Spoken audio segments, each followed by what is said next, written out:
வணக்கம் மக்களே, எல்லோரும் சூப்பராக இருப்பீங்க. நானும் சூப்பராக இருப்பேன். எங்கள் வீட்டில் மீன் குழம்புல மீன் போட்டால் உடஞ்சி போயிடுது அப்படின்னு ஒரு குற்றச்சாட்டுலாம் வரும். இன்றைக்கி நம்ம சேனலை பார்த்துட்டு, நம்ம வீடியோவும் பார்த்துட்டு மீன் குழம்பு வைங்க, மீன் உடையாமல் உங்கள் வீட்டில் மீன் குழம்பு இருக்கும் அப்படின்றத நான் சொல்லி இன்றைக்கி வீடியோவை தொடங்குகிறேன். வெல்கம் டு பிரவீபன் 77 சேனலை உங்களை அன்புடன் வரவேற்கிறேன். செய்யும்போது என்னென்னலாம் அதுக்கு தேவைன்றது, ஆனால் ரொம்ப ஈஸியான வேலை தான். ஆனால் அது கரெக்டாக ஸ்டெப் பை ஸ்டெப்பாக பண்ணால் தான் இந்த குழம்பு டேஸ்ட்டாகவே இருக்கும். ரெண்டாவது, உங்களுக்கு எவ்வளோ ஊர்களில் குழம்புலாம் வச்சுருப்பீங்க. இந்த சென்னை ஸ்டைலில் நீங்கள் இந்த குழம்பு வச்சு பாருங்கள், எவ்வளோ டேஸ்ட்டாக இருக்கும். எந்த மாதிரி மீன் குழம்பு வச்சாலும் இதுக்கு ரொம்ப டேஸ்ட்டாக இருக்கும் இந்த மாதிரி மெத்தடில் செய்கிறது. இதுக்கு தேவையானது நான் 100 கிராம் வெங்காயம், சின்ன வெங்காயம், அதே அளவு நமக்கு பூண்டு பல்லும் சேர்த்துருக்கேன். அது கூட கொத்தமல்லி தழை, 2 பச்சை மிளகா எல்லாம் போட்டு நம்ம இப்போது மிக்சியில் போட்டு நல்லா அரைச்சிக்கலாம். இல்லை உங்களுக்கு உரல் இருக்குது, அம்மியில் இருக்குன்னா அம்மியிலையும் சேர்த்து அரைச்சிக்கலாம். நான் எதையும் வதக்கலை, எல்லாமே பச்சையாக தான் அரைக்க போகிறேன். இப்போ இதை நல்லா கழுவிட்டு சின்ன வெங்காயம், பச்சை மிளகா, கொத்தமல்லி இலை எல்லாத்தையும் நல்லா தண்ணியில் அலசிட்டு மிக்சி ஜாரில் சேர்க்குறேன். சேர்த்துட்டு இதை நல்லா நம்ம அரைச்சிக்குவோம். நல்லா மைய அரைச்சிக்குவோங்க. இதை அரைச்சி எடுத்து வச்சுக்கிட்டு தான் நம்ம இப்போ குழம்பு தாளிக்க போகிறோம். குழம்பு தாளிக்கிறதுக்கு இந்த சட்டி நம்ம வீட்டில் இருக்கிற கருப்பு சட்டியை தான் யூஸ் பண்ணுறோம். எப்பயுமே சட்டியில், இந்த மண் சட்டியில் நம்ம குழம்பு வைக்கும்போது தனி சுவை தாங்க. இப்போ எண்ணெய் ஊற்றியாச்சு. உங்கள் வீட்டில் என்ன எண்ணெய் யூஸ் பண்ணுறீங்களோ எண்ணெய் ஊற்றிக்கிங்க. ஒரு 2 டேபிள் ஸ்பூன் அளவுக்கு எண்ணெய் ஊற்றிருக்கேன். இப்போது அதில் தாளிக்கும் வடகம் சேர்த்துட்டு அதிலே கருவேப்பிலை சேர்த்துருக்கேன். இந்த தாளிக்கும் வடகம் வந்து இந்த குழம்புக்கு ஒரு தனி மணங்க. இது நாங்கள் இதுக்காகவே இந்த பக்கத்தில் உள்ளவங்க கண்டிப்பாக வடகம் செஞ்சு வச்சுக்குவோம். காரக்குழம்பு, மீன் குழம்பு, கீரை கடையலுக்கு, இதை மாதிரி எல்லா சமையலுக்கும் இந்த வடகம் போட்டால் தான் எங்களுக்கு அது ஒரு தனி சுவையை கொடுக்கும். ரெண்டாவது, அதில் எல்லாமே இருக்கும். கடுகு, சீரகம், வெந்தயம் இதெல்லாம் இருக்கிறதுனால உங்களுக்கு அது ஒரு மணமாகவே இருக்கும். இப்போ நம்ம அரைச்ச விழுதை நல்லா இதில் போட்டு வதக்கிக்கிறோம். ஏன்னா நம்ம அது பச்சையாக தான் நம்ம ஆட் பண்ணோம். சின்ன வெங்காயம், பூண்டு, பச்சை மிளகா, கொத்தமல்லி இலை இதை போட்டு நம்ம மைய அரைச்சிருக்கோம். எதுவுமே நம்ம முழுசாக போடலை.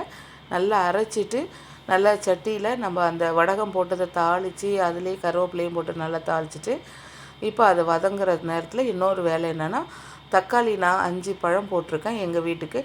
உங்கள் வீட்டுக்கு தேவையான புளிப்பு எப்படி நீங்கள் சாப்பிட்டீங்களோ அதுக்கு தகுந்த மாதிரி தக்காளியை நல்லா வணக்கிக்கிங்க. அதையும் அரைச்சி வணக்கிக்கிங்க. இப்போ தக்காளியை நல்லா அரைச்சி எடுத்துகிட்டு வர வரைக்கும் இதை நல்லா செவக்க வறுக்கணும். ஆனால் ரொம்ப தீ அதிகமாக வச்சிடாதீங்க, மீடியம் சிம்லேயே வச்சு நல்லா வதக்குங்க. இப்போ இதையும் நல்லா பேஸ்ட்டு போல் அரைச்சி அதையும் ஆட் பண்ணிக்குவோம். ஏன்னா தக்காளி வந்து வதக்கி அரைச்சிங்கன்னா முழுசாக எப்படியும் இருக்கும், அதோட தோல் எல்லாமே வரும். அதுக்கு இதை மாதிரி நீங்கள் அரைச்சி வதக்குனிங்கன்னா குழம்பும் நல்லா திக்காக இருக்கும், கலர்ஃபுல்லாகவும் இருக்கும். இதை மாதிரி நீங்கள் ட்ரை பண்ணுங்கள்.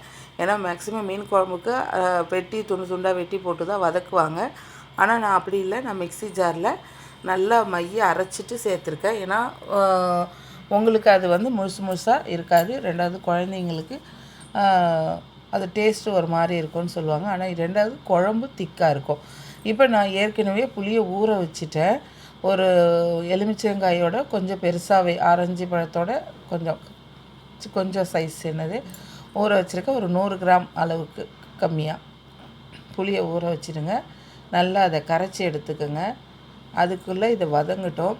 புளி ஊறுற அளவுக்கு இது வதங்கினாலே புளி ஊறிடும். அதுக்குள்ளே நம்ம அதை வடிகட்டி எடுத்துக்கலாம். நல்லா வதங்கிருச்சு பாருங்கள்.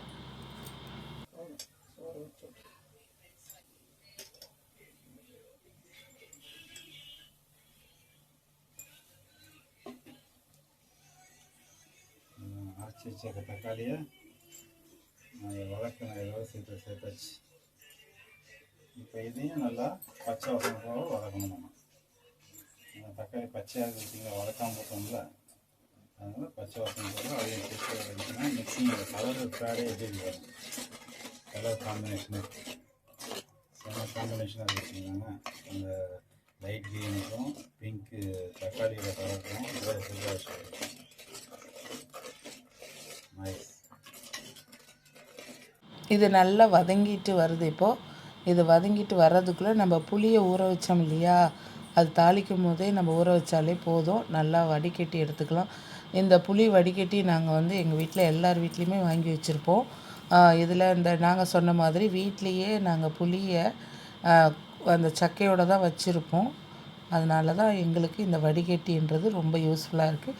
இப்போ புளி பேஸ்ட்டெலாம் வர்றதுனால உங்களுக்கு அது இது இந்த வடிகட்டி தேவைப்படாது. ஏன்னா அது அவங்க நல்லாவே உங்களுக்கு க்ளீன் பண்ணி தான் கொடுப்பாங்க புளி பேஸ்ட்டு. ஆனால் எங்களுக்கு இந்த மாதிரி செஞ்சால் தான் எங்களுக்கு பிடிக்குது. அதனால் இப்போ நல்லா கரைச்சிட்டு 2வதும் அந்த புளியை நல்லா கரைச்சி தண்ணி வடிகட்டி எடுத்துக்கிறேன். இது வந்து 100 கிராம் அளவு தான் இருக்கும் இந்த புளி.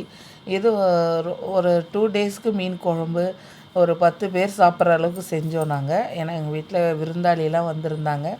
அதனால் இந்த குழம்பு நாங்கள் செஞ்சுருந்தோம்.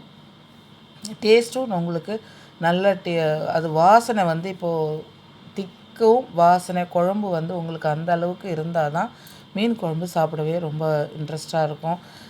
புளிப்பு காரம் இதெல்லாம் அந்த ஒரு சுவை அதில் கலந்து இருக்கணும். அப்போ தான் அது சூப்பராக இருக்கும். எங்கள் வீட்டு மிளகாத்தூள் அளவுக்கு காரம் நீங்கள் எப்படி போட்டுக்கிறீங்களோ, எங்கள் வீட்டில் வந்து ஒரு 3.5 ஸ்பூன் போட்டிருக்கோம்.